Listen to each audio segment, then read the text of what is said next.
Estimados, hoje nós temos então o último tema da série Coisas que Jesus Nunca Disse.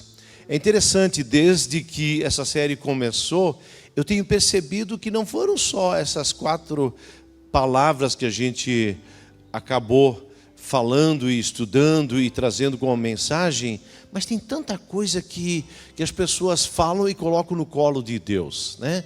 E por outro lado, algumas coisas que Deus disse, a gente não leva tão a sério, né? Então hoje, todos os caminhos levam a Deus. Eu já ouvi essa frase muitas vezes. Eu fico impressionado como frases desse tipo, alguma variação dela, sempre de novo aparecem. Basta ter fé, importa crer em algo, não importa no que você crê. No final, todos os caminhos levam a Deus. Importante é saber que Deus está em você. O cara nem tem fé, mas diz, olha, Deus está em mim. Eu sou Deus e Deus é eu. Então, claro, essas coisas todas aí são facilmente ditas. No entanto, ouço poucas pessoas conversarem ou se perguntarem, isso que eu afirmo, isso que eu acredito, isso que eu verbalizo, isso procede da verdade? E as pessoas dizem, não, eu sou a verdade, está dentro de mim, o que eu falo e eu penso, isso é verdadeiro. Aliás, se fala hoje a pós-verdade, né? A frase clássica, a única verdade que existe é que não existe verdade, ela está em cada um de nós. Refiro-me também a cada um de vocês que hoje à noite estão agora me ouvindo, muito mais do que eventualmente ouvir palavras interessantes de um palestrante, um pastor, a pergunta deveria ser, isso que o Gustavo trouxe na ministração, isso são palavras dele?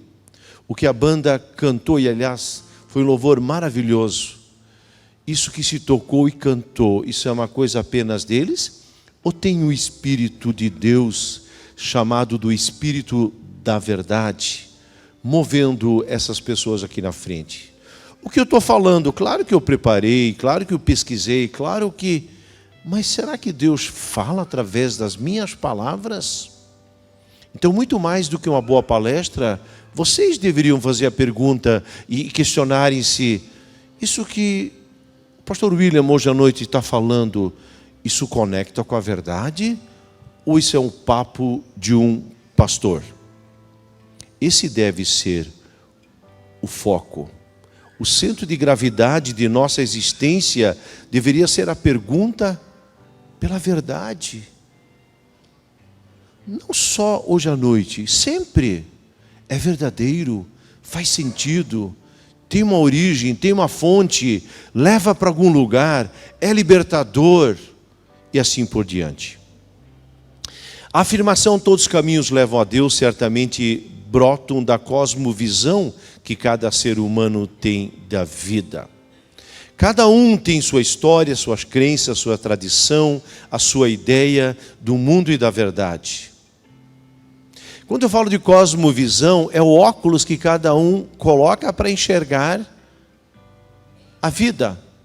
E dependendo do óculos que ele tem para enxergar a realidade, ele acaba ouvindo a mensagem, interpretando ela também do seu jeito.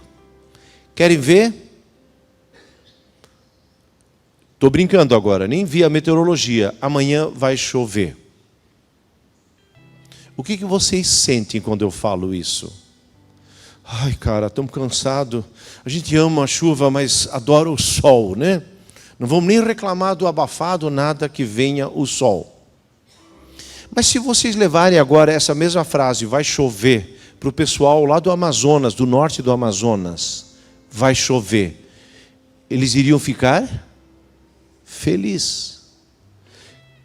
Quem é motociclista que, se amanhã vai chover, vai dizer, ai cara, de novo, bota a capa, tira a capa, e o pé fica molhado, e aquela coisa toda, e a viseira e tudo mais, pronto, o motociclista vai reclamar, né? Se eu falar agora para um nordestino, vai chover, uau, que coisa legal, vai chover. Se eu falar, vai chover para dentro do contexto do Saara, o maior deserto do mundo, vai chover, os caras vão rir da minha cara. Aqui nunca chove. Mas se eu falar, vai chover para dentro do contexto do Saara, o maior deserto do mundo, vai chover, os caras vão rir da minha cara. Aqui nunca chove. Vocês estão entendendo? A mesma frase, vai chover, ela é interpretada de acordo com o seu contexto, sua visão, sua percepção. Então, assim também, muito mais, quando nós falamos que todos os caminhos levam a Deus, nós estamos falando aqui da percepção de cada pessoa em fazer essa afirmativa. Na verdade, é uma opinião sobre a verdade. Esse tema hoje à noite pretende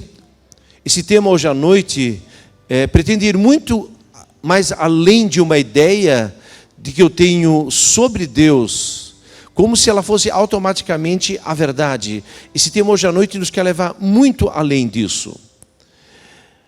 Essa ideia de Deus que eu tenho e faço de Deus é um argumento apenas mental, é fruto dos meus pensamentos.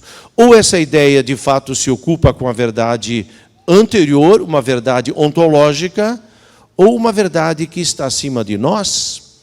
Deixa eu repetir isso, foi um pouco confuso aqui agora. Repito, a ideia que eu faço de Deus, a ideia que eu falo de Deus, a ideia que todos os caminhos levam a Deus, ela brota apenas da minha mente ou ela está conectada com a pergunta, o que vem antes de mim? O que está acima de mim? Existe uma verdade ontológica? O que é ontologia? A verdade ontológica é a natureza das coisas. A natureza de Deus, se Deus existe, então é uma verdade ontológica. Então, esse Deus acima, antes, criador de todas as coisas, ele deveria ser aquele que move essa pergunta. Por isso não faz muito sentido eu partir dessa pergunta agora pelas coisas de Deus, a partir do meu universo micro, para explicar algo macro, mas é o macro que deveria estar explicando o micro. Claro, talvez você me questiona e diz, como é que eu vou saber se aquilo que eu creio é verdadeiro?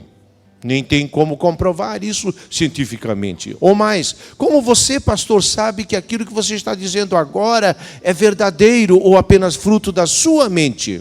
Sim, é verdade.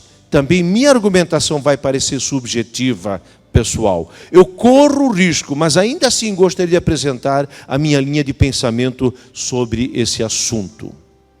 Esse assunto sobre todos os caminhos levam a Deus me faz lembrar que eu sou um grão de areia dentro de tudo que existe. Porém, bem por isso, não faz sentido nenhum explicar o macro a partir do meu prisma micro, desse meu pequeno horizonte. Até porque, se a minha pequena verdade, de fato, fosse a verdade absoluta, então, a bem da justiça, eu também deveria levar a sério a verdade de cada um de vocês. Se eu digo a minha verdade, a minha mente está correta e é verdadeira, eu deveria levar a sério a verdade de cada um de vocês. Mais do que isso, eu deveria levar a sério a verdade de 8 bilhões de pessoas. Mas isso não faz muito sentido. 8 bilhões de pessoas é o número de pessoas que existe hoje no planeta. Se cada um acredita que tem a verdade, juntar essa coxa de retalho e dizer que na verdade dela emana agora uma verdade absoluta, isso, para mim, isso é patético, isso não faz o menor sentido.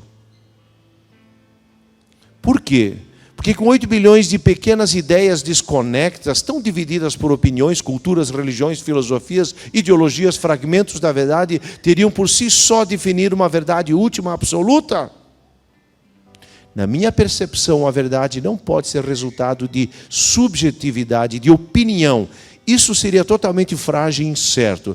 Pessoalmente, não me passaria nenhuma segurança diante da vida e da morte, e muito menos diante daquilo que virá após a morte. Se 300 pessoas, cada uma me dissesse uma coisa a respeito da morte, isso não me traria segurança nenhuma sobre a morte. Se me dissessem agora 8 bilhões de pessoas vão falar sobre o fim do mundo, cada um tem uma opinião, isso não me daria segurança nenhuma, nem objetivamente falando, nem subjetivamente, nada. Porque simplesmente uma verdade pulverizada, ela confunde não agrega nada.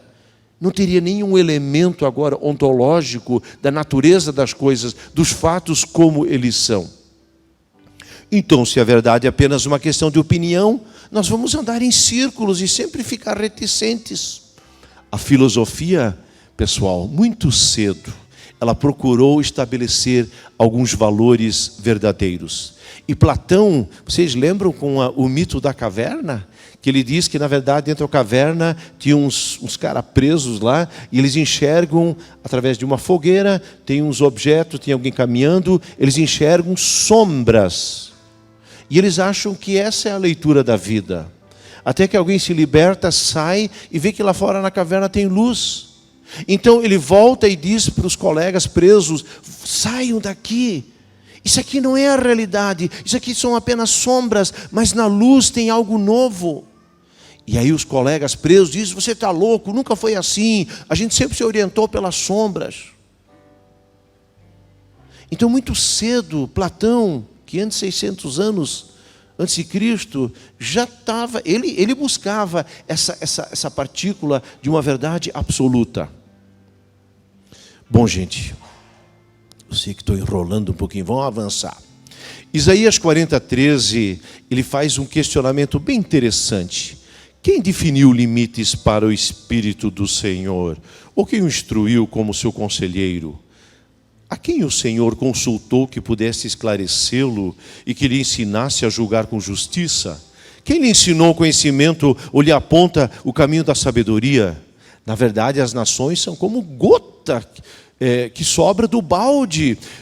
Para ele são como o pó que resta na balança, aquele resquíciozinho do produto em cima da balança que pesa. Para ele as ilhas, para Deus, as ilhas não passam de um grão de areia. A quem vocês compararão Deus? Como poderão representá-lo? Aqui já séculos antes, eles têm uma noção de que o universo é muito maior do que minha mente. Então, quem sou eu para representar a verdade e dizer que todos os caminhos levam a Deus? Quem definiu as medidas das coisas da terra e da criação? Quem fez uma criança que ela pudesse aprender? Assim que ela nascer, ela vai se desenvolvendo, possa tornar-se adulta e se tornar uma pessoa sábia. Quem fez os neurônios, as células, músculos, tendões que fazem a vida acontecer como um organismo vivo por 70, 80, 90 anos? Quem fez isso? Quem nos dá noção do bem e do mal? Quem promulgou, estabeleceu uma lei interna que nos dá critérios do certo e errado? Quem colocou isso em nós? Fruto da evolução ou um Deus que cria o certo, o errado, o justo, o injusto, o bom e o mal? Quem colocou no coração do ser humano a moral e a ética? Já falei isso uma vez, que na França existe um instituto de medidas para 1 quilo, litros, etc. Medidas, metro e assim por diante. Diante desse padrão, as nações se relacionam comercialmente. Na verdade, aconteceu que antes desse padrão estabelecido de maneira internacional, às vezes uma tonelada americana ela era um pouco maior do que a tonelada aqui da América do Sul. E o metro, talvez lá da Índia, era um pouco diferenciado do metro da Europa. Isso gerou confusão, porque tinha que ter um padrão comercial. Então, se você pega uma água e você quer vender água mineral, e está escrito 500 ml, mas na verdade só tem 465 ml, então você está infringindo, você está mentindo, porque você está faltando com o padrão. Se nós temos padrões para as coisas humanas, por que Deus eu devo levar de maneira leviana? Por que o assunto vida e morte de maneira leviana? Porque pecado e perdão eu devo levar de maneira leviana? Tudo queremos ter regras, buscando os nossos direitos. Se você trabalhou e não foi pago, você vai lá no sindicato. Nós queremos as coisas certas, queremos no casamento, na família, nós queremos ter a herança correta, nós queremos fazer tudo aquilo que manda o figurino e a lei. Mas tratando-se de Deus, a gente diz: oh, quem diz que isso é verdade? Estou entendendo, nós somos incoerentes. E ainda mais nós queremos criar a nossa verdade, o nosso caminho que leva a Deus. Se nas coisas terrenas e humanas precisamos de leis, quanto mais não precisamos de leis nas questões espirituais. A palavra de Deus nos lembra que existe uma regra estabelecida de que há uma verdade, que há uma vontade de Deus. O Salmo 19, eu gosto desse salmo. O céu anuncia a glória de Deus e nos mostra aquilo que as suas mãos fizeram. O salmo está dizendo que Deus fez as coisas. É uma verdade anterior. No princípio Deus criou o céu e a terra. E que essas leis sejam nas plantas, nos animais, no ser humano. Existem leis físicas, leis biológicas, leis de fecundação, leis de estações, leis das estações climáticas, dia, noite, ano bissexto, que então novamente entra aí aquele restinho lá, né, do tempo, e aí volta ao normal de novo. Existem leis, não há discurso nem palavras, diz o texto aqui no capítulo, Salmo 19. Não se ouve nenhum som, mas ainda assim tem leis. No entanto, a voz do céu se espalha pelo mundo inteiro e as suas palavras alcançam toda a terra. Não faz muito mais sentido buscar uma verdade que eu produzo para explicar algo que vem bem antes de mim e que está totalmente acima de mim? Não faria muito mais sentido ouvir que tem algo macro que explica o micro? Então, ao falar que todos os caminhos levam a Deus, estou invertendo uma ordem, que a verdade não é do alto, mas de Deus para cá, mas trata-se de uma verdade do interior, de cada um, para finalmente criar o seu Deus. Afirmativa, todos os caminhos levam a Deus, soa bonito e até politicamente correto. Porém, ela não é um compromisso com uma verdade ontológica. Ela é um compromisso com a ideia de que a verdade de cada pessoa tem dentro de si. E a partir desse resultado, dessa colcha de retalhos, nós temos finalmente um Deus diante de nós. Pessoal, chega de filosofar, agora vamos adiante. Alguns anos atrás, eu entendi que há uma diferença entre realidade e verdade. A realidade é aquilo que é presencial, é aquilo que é circunstancial. Mas a verdade, e ela vem pelo enxergar, mas a verdade, ela vem pelo ouvir. É circunstancial que vocês estão casados, homem, mulher, filhos estão casados, é circunstancial, dá para enxergar, tem aliança, tem um documento. Mas é verdade que esse casal de fato se ama? Tem muito casal que o amor não está aquilo tudo, não. Para que haja um amor, ele precisa ser dito.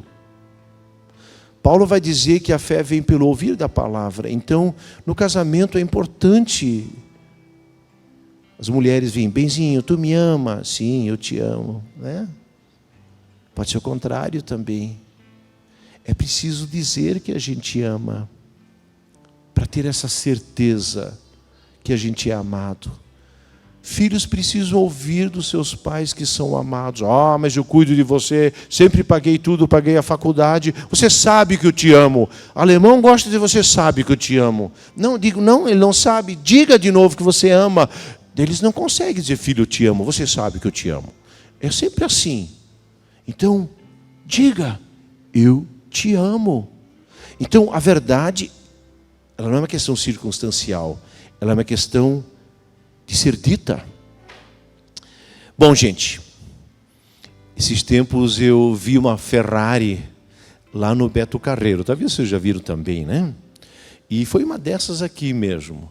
Claro, eu acho que você ia fazer um passeio, mas deve ser uma baba aí para fazer um passeio. Mas eu vi aquela situação, alguém entrou e vi aquela Ferrari saindo lá pela aquela pista lá duplicada lá na frente do Beto Carreiro.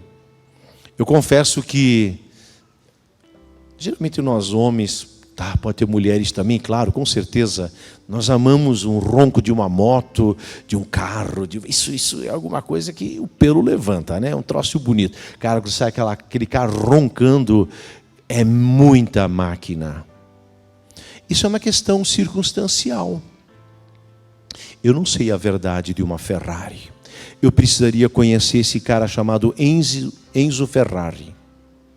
É um cara que nasceu em 1898 e faleceu em 1988. Alcançou 90 anos e, curiosamente, com 21 anos ele queria trabalhar na Fiat, mas desprezaram ele, foi rejeitado e a história tem coisas engraçadas, né? Um cara desse, com muito respeito ao Fiat, já tive um Fiat também, carro bom, mas assim, eu vou dizer, uma Ferrari ainda é outra coisa. Pessoal, para saber o que está dentro de uma Ferrari, o ideal é falar com esse cara. Ele é falecido agora, mas no mínimo dos engenheiros que fizeram parte dessa história, dos registros, catálogos, as comparações, as fragilidades, os sucessos. É importante conhecer aquele que criou esse carro. Mas muito mais agora, pessoal, do que um carro, o universo micro, DNA, células, cromossomos, óvulos, espermatozoide, a vida, o amor, o belo, o feio, a paz, a guerra, construções, pesquisas, viagens ao espaço, galáxias. Nós temos que falar com o Criador. Apenas como espectador e admirador, alguém que faz alguns comentários, isso de longe não significa ainda alguma verdade objetiva. Na ignorância podemos até estar do lado certo. Pior é ser inteligente e sincero e ainda assim estar do lado errado. É algo como acreditar que se tem saúde, dar o seu melhor e ainda assim ouvir do médico que você tem uma doença grave e poucos meses de vida. Tem uma falha aqui, né? Algumas coisas apenas o tempo dirá de que lado você está. Mas como a verdade é um fenômeno que sempre aparece, então é apenas uma questão de tempo. Ela vai aparecer. Ai, gente, eu espero que vocês tenham entendido alguma coisa, né? Mas agora em Atos 9, versículo 1 a 19, nós temos uma história bem interessante. Um homem que bateu de frente com a verdade. Enquanto isso, Saulo ainda respirava ameaças de morte contra os discípulos do Senhor. Dirigindo-se ao sumo sacerdote, pediu-lhes cartas para as sinagogas de Damasco, de maneira que, caso encontrasse ali homens e mulheres que pertencessem ao caminho, que fossem cristãos, pudesse levá-los presos a Jerusalém. Em sua viagem, quando se aproximava de Damasco, de repente brilhou ao seu redor uma luz vinda do céu. Ele caiu por cima e ouviu uma voz que lhe dizia: Saulo, Saulo, por que você me persegue? Saulo perguntou: quem és tu, Senhor? Ele respondeu: eu sou Jesus a quem você persegue. Levante-se, entre na cidade, alguém lhe dirá o que você deve fazer. Os homens que viajavam com Saulo pararam emudecidos, ouviam a voz, mas não viam ninguém. Saulo levantou-se do chão e, abrindo os olhos, não conseguia ver nada. E eles o levaram pela mão até Damasco. Por 3 dias ele estava cego, não comeu nem bebeu. Em Damasco havia um discípulo chamado Ananias. O Senhor chamou numa visão: Ananias. Eis-me aqui, Senhor, respondeu ele. O Senhor lhe disse: vá à casa de Judas, na rua chamada direita, e pergunte por um homem de Tarso chamado Saulo. E ele está orando. Numa visão, viu um homem chamado Ananias chegar e impor-lhes as mãos para que voltasse a ver. Respondeu Ananias: Senhor, eu tenho ouvido muita coisa a respeito desse homem e todo o mal que ele tem feito aos seus santos de Jerusalém. Ele chegou aqui com autorização dos chefes sacerdotes para prender todos que invocam o teu nome. Mas o Senhor disse a Ananias: vá, este homem é meu instrumento escolhido para levar o meu nome perante os gentios e seus reis e perante o povo de Israel. Mostrarei a ele quanto deve sofrer pelo meu nome.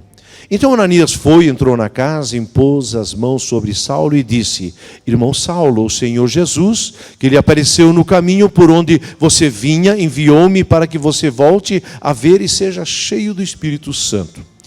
Imediatamente, algo como uma escama caiu dos olhos de Saulo e ele passou a ver novamente. Levantando-se, foi batizado. E depois de comer, recuperou as forças.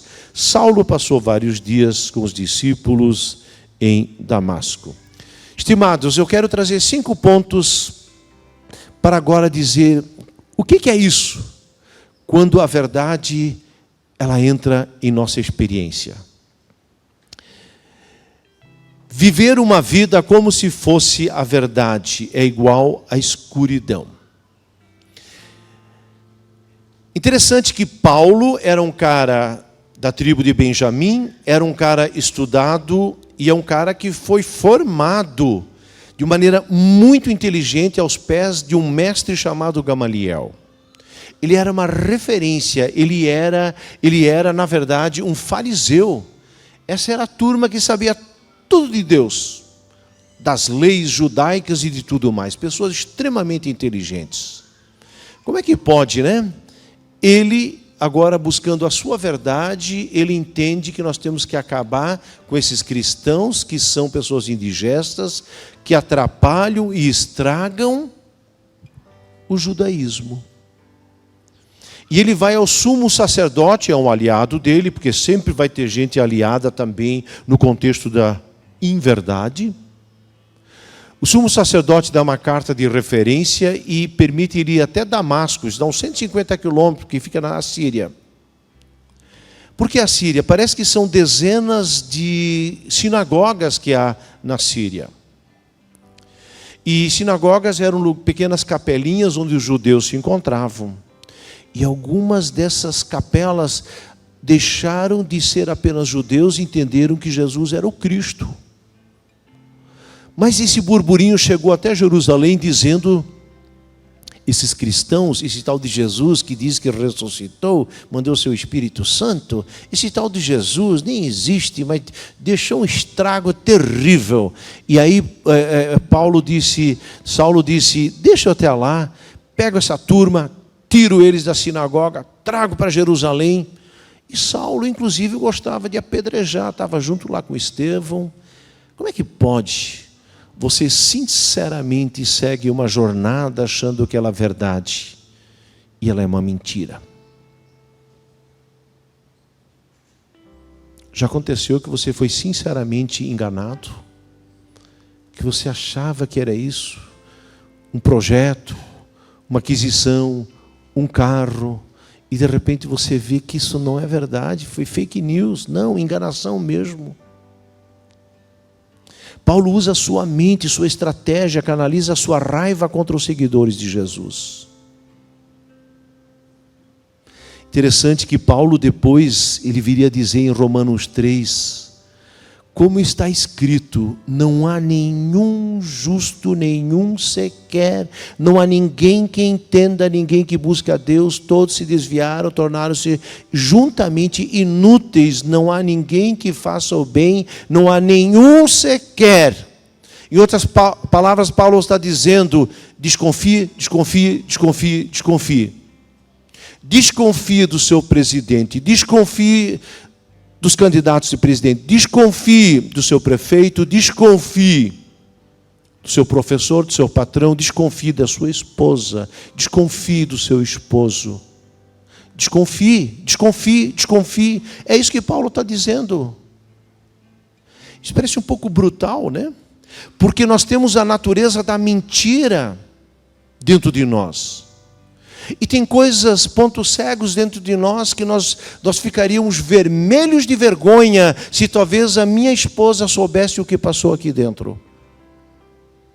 Mas talvez ela ficaria vermelha de vergonha se ela soubesse como ela tem agido às vezes sorrateiramente para alcançar seus objetivos. Não quero criar nenhuma polêmica aqui, a não ser que a verdade divina esteja em nós. Por isso Paulo diz, desconfie. Mas interessante, mas antes disso, ele seguiu o caminho do engano. 2, a luz expõe a mentira e revela a verdade. Por isso, quando nós falamos de uma experiência com Deus, pessoal, nós não estamos falando aqui de uma coisa básica. Ai, é tão legal ir num culto. Claro que é legal. Nós estamos falando para que a verdade ela entre em nosso coração. Jesus Cristo, aquele que disse que mandaria o Espírito Santo, o Espírito da verdade, que nos leva a toda a verdade. E ele diz lá em Efésios, se você mentia, não minta mais. Se você enganava, não engane mais. Se você tem outras coisas que você achava que não era legal, pare com isso, porque a verdade agora, ela não permite mais. Agora deixa eu corrigir. Agora sim, a verdade em mim, eu não consigo mais esconder nada diante da minha esposa. A verdade dentro de você, esposa, não permite mais esconder nada diante do seu esposo. Quando a experiência da fé acontece, algo acontece, principalmente por causa da verdade. E vocês sabem que eu tenho razão. Claro que pode ser um processo. A luz expõe a mentira. Paulo estava lá no meio da viagem, de repente um grande clarão aconteceu, uma luz, o cavalo deu uma empinada, ele cai do cavalo e ele fica cego. A rapaziada junto ouviu uma voz que dizia assim, e Saulo ouviu, Saulo, Saulo, por que você insiste em seguir o teu caminho, que você acha que é da verdade, mas é da mentira? Quem és tu, Senhor? Eu sou Cristo, aquele que tu persegues. O que eu devo fazer? Ele disse, vai para Damasco, e eu vou te mostrar o que vai acontecer. A luz de Deus expõe toda mentira. Se você quiser uma vez fazer essa experiência, talvez você já fez, mas de seguir uma vida na luz, não de um holofote, não de uma lâmpada, mas sob a luz de Deus, que tudo enxerga, tudo sabe, do ontem, do hoje, do meu último dia, das coisas eternas, e viver essa presença de Deus. Eu sou a luz do mundo, quem me segue não andará nas trevas, mas tem a luz da vida. 3, a verdade traz libertação. É interessante, ele achava que era livre para perseguir os cristãos. E de repente ele percebe que isso não era liberdade. Pelo contrário, ele percebe que agora tem algo novo. E ele diz lá em algum texto em Coríntios, mas também em Romano, aquilo que eu achava que era importante para mim, isso agora caiu por terra. Eu considero isso como ele diz assim, como lixo, como descarte, diante da sublimidade da presença de Cristo. Essa experiência da fé, e se eu fosse sozinho num deserto, a minha experiência de fé vai comigo, e ela me coloca essa experiência de fé em Jesus, o Filho de Deus, o Espírito de Deus, o Espírito da verdade, me coloca num patamar de liberdade. Levante-se, entre na cidade, alguém lhe dirá o que você vai fazer. Você já passou por essa experiência que desde que você assimilou essa experiência com Deus, que parece agora lá no emprego, tem pessoas que são da verdade, conectam. Deixa eu contar uma história. Hoje à tarde, minha mãe, ela está agora no asilo em São Bento do Sul, minha irmã que mora lá, ela cuida um pouco mais, e a gente faz um rodíziozinho de visitação. Fui lá hoje à tarde. Chegando lá, eu levei o violão, e perguntei se podia cantar umas músicas, mas eu queria entrar na sala, no quartinho dela. Daí a moça disse, não, canta aqui fora, os outros também vão ouvir. Cantei, meio tímido lá, mas cantei. No final, veio uma pessoa e disse, nossa, como você louva bem, né? Daí eu vi que ela participou de uma igreja evangélica. E de repente, eu daí depois fui embora, desci, 2 pessoas chegaram para mim e disseram, você podia orar conosco? Me levaram para lá no escritório, na recepção. fecharam a porta e pediram para eu orar. Daí eu orei. Eu vi que eram mais 2 pessoas que estavam na verdade. Por quê? Claro que eu cantei, ouviram. Mas tem alguma coisa, quando alguém é da verdade, isso conecta forte. Eu fui para a Alemanha, morei na Alemanha 1 ano, e aí fiz uma visita mais para perto da Tchecoslováquia, e eu fiquei lá na casa de alguém que fazia música como eu também. E aí, quando eu estive lá um pouco tempo, ele disse: pode pegar a chave, eu preciso sair, mas no final de tarde a gente se vê aqui. O que é isso, quando a verdade habita no coração de uma pessoa, tem uma conexão? Levante-se, vai para a cidade, alguém te dirá o que fazer. Quando estamos na verdade, nós logo vamos identificar as pessoas que são da verdade. 4, a verdade nos leva ao relacionamento. Impressionante. Como o Espírito de Deus logo levou também o Saulo a Damasco. E lá ele se encontrou com Ananias, que orou com ele, levou para aquela comunidade, foi batizado, mais um cadinho, já tinha uma comunidade de fé, mais um pouquinho essa experiência já foi para Jerusalém. E de repente algo vai acontecendo a partir da verdade. Quando a verdade habita em nossos corações, desculpe, não dá para deixar isso debaixo do tapete.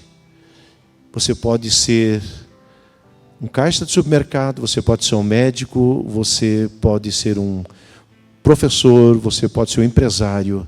Quando a verdade habita em você, não tem como esconder. É isso que aconteceu. E finalmente, a verdade cria conexões e possibilidades. Eu tenho uma jaqueta de moto, eu gosto de moto, e é uma jaqueta muito legal, mas aqui embaixo, o comecinho do zip, ele está meio falhado. Então isso é uma briga, assim, eu tenho que engatar certinho lá. Quando engatou, zzz, fecha. Mas o zip é uma coisa interessante. Um lado do zip sozinho não adianta, tem que ter uma conexão. E quando a verdade se estabelece numa relação familiar, numa relação profissional, de vizinhança, não tem como ficar sozinho, vai achar conexão. Mas quando um desse babadinho quebra, isso aí complica. Mas a verdade é esse deslize perfeito desse zip. Claro, contém mentira, falsidade, quebra da verdade. Aquilo não tem como fechar. Mas onde habita a verdade, isso funciona. As relações, elas se tornam diferenciadas. Isso é maravilhoso. Em Damasco, logo tinha um Ananias que procurou Paulo, orou com ele, ele voltou a enxergar. Paulo foi batizado. E as coisas foram acontecendo. Se nós lermos a história de Paulo, é incrível. Teve seus percalços bem complicados, mas é um homem que deixou um legado, porque a verdade em Cristo, ela faz toda a diferença. Palavras finais agora.